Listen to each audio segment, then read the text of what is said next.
Hello बच्चों, good morning, अस्सलाम वालेकुम एवरीवन। कैसे हैं आप सब? आई होप आप सब घर पे अच्छे से होंगे।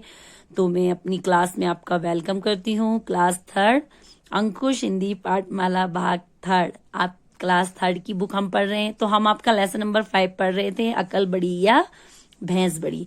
तो बुक रीडिंग जो है कंप्लीट हो चुकी है। आज हम आपको इसके शब्दार्थ समझाएंगे। तो स्टार्ट करते हैं।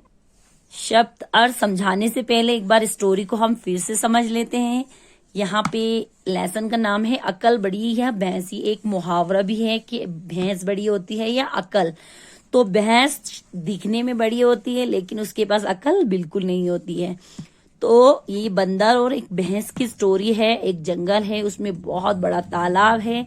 उस तालाब के किनारे एक पुराना पेड़ है। उस पेड़ पर एक बंदर रहा करता था जिसका नाम था अकलू बंदर। उस मतलब इसलिए उसका नाम अकलू रखा गया था क्योंकि वो बहुत ज्यादा अक्लमंद था, होशियार था।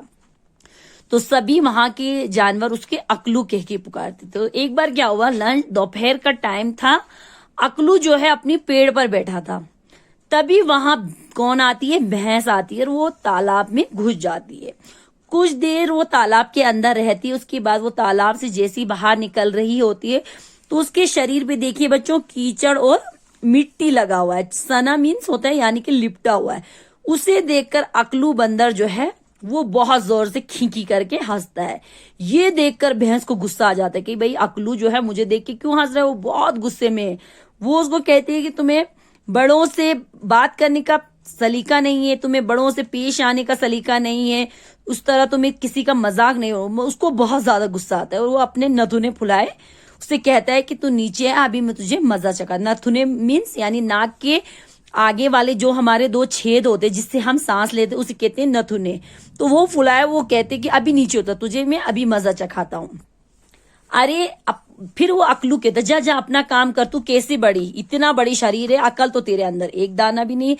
इस बार अकलू और जोर से हंसता है और खुशी से इधर उधर कूदने लगता है।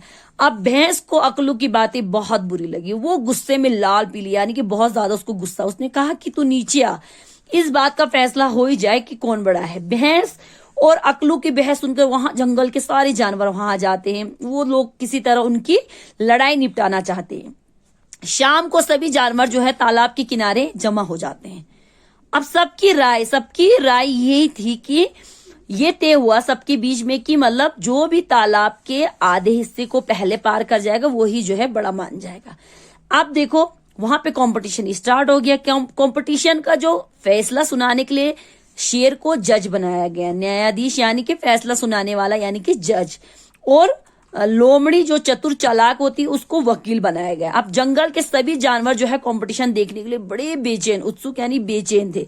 वे सभी तालाब के उस पार जाकर बैठ गए। इस पार जो है अकलू और भैंसी। अकलू अब बहुत परेशान था क्योंकि उसको तैरना नहीं आता था।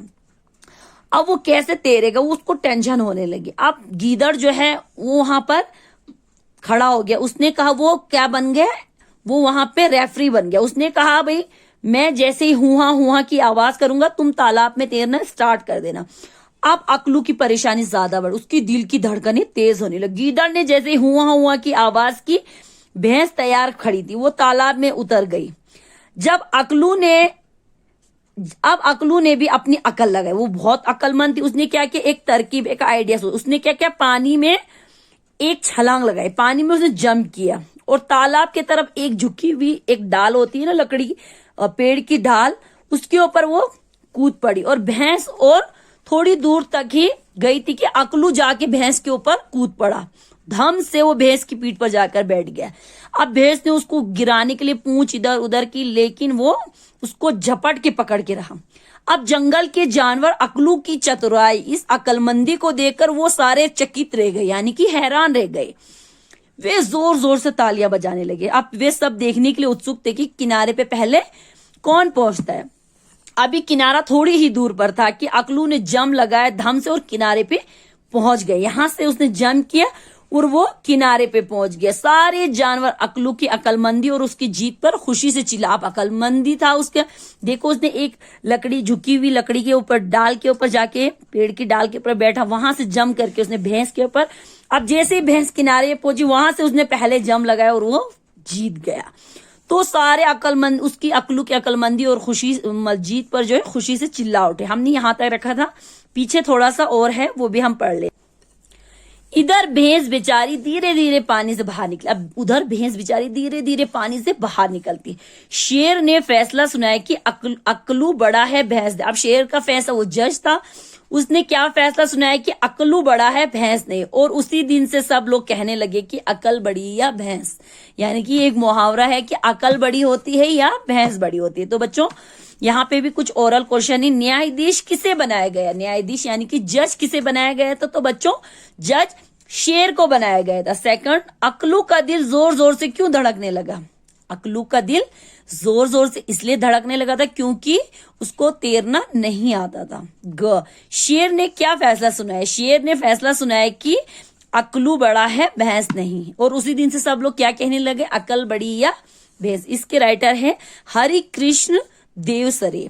तो बच्चों मैं आज आपका होमवर्क है बच्चों, घर पे आपको अच्छे से लेसन नंबर, आज की डेट डाल के और शब्द अर्थ, मैंने पहले भी आपको बताया इस तरह लाइनिंग खींचनी है, इधर शब्द और इधर अर्थ लिखना है। जो ये ब्लैक हेडिंग है, ब्लैक वो सारे शब्द एक साइड और ये वाले अर्थ जो है एक साइड। ठीक है, अच्छे से आपको लेसन नंबर डाल के और होमवर्क और डेट जरूर होनी चाहिए। ठीक है, तो आपको मैं शब्दार्थ को अच्छे से समझा देती हूँ। आज का आपका होमवर्क है, घर पे जाके आप शब्दार्थ करेंगे। तो पहला है अकलमंद। अकलमंद मीन्स बुद्धिमान, जिसके पास बहुत सारा दिमाग होता है उसे कहते हैं अकलमंद यानी कि बुद्धिमान। सेकंड है सना। सना मीन्स लिपटा यानी कि कीचड़ में लथपथ होना। नथुन। नथुन मीन्स नाक से सांस लेने वाले दो छेद, हमारे नाक के आगे दो छेद होते हैं ना, उसे कहते हैं नथुन। ठीक है बच्चों। राय। राय माने सुझाव, किसी को एडवाइस देना। फैसला। फैसला माने निर्णय, यानी किसी चीज का निर्णय लेना, किसी चीज के बारे में हमें फैसला लेना। ठीक है, अब यहाँ पे है मुहावरा। मुहावरा लाल पीला होना, इसका मतलब है लाल पीला होने का मतलब बहुत गुस्सा आना। ठीक है बच्चों। उसके बाद यहाँ पे है न्यायाधीश। न्यायाधीश मीन्स जो सही गलत का फैसला करे, यानी कि जज जो सही और गलत का फैसला करता है उसे कहते हैं न्यायाधीश, जो है न्याय का धीश कहते हैं उसे। तो जो वो मतलब जज हो गया। सेकंड मुकाबला। मुकाबला यानी कि प्रतियोगिता, इसका मतलब प्रतियोगिता, मुकाबले को हम कहते हैं प्रतियोगिता यानी कि कंपटीशन। उत्सुक। उत्सुक माने बेचैन, किसी चीज को देखने के लिए बेचैन होना। तरकीब। तरकीब माने कोई उपाय यानी कि आइडिया, उपाय। उसके बाद चकित। चकित माने हैरान। ठीक है बच्चों, तो इसको अच्छे से आप अपनी बुक पे करेंगे इंशाल्लाह। कल हम आपको क्वेश्चन आंसर जो है वो लिख के आपको समझेंगे। अल्लाह हाफिज, थैंक यू।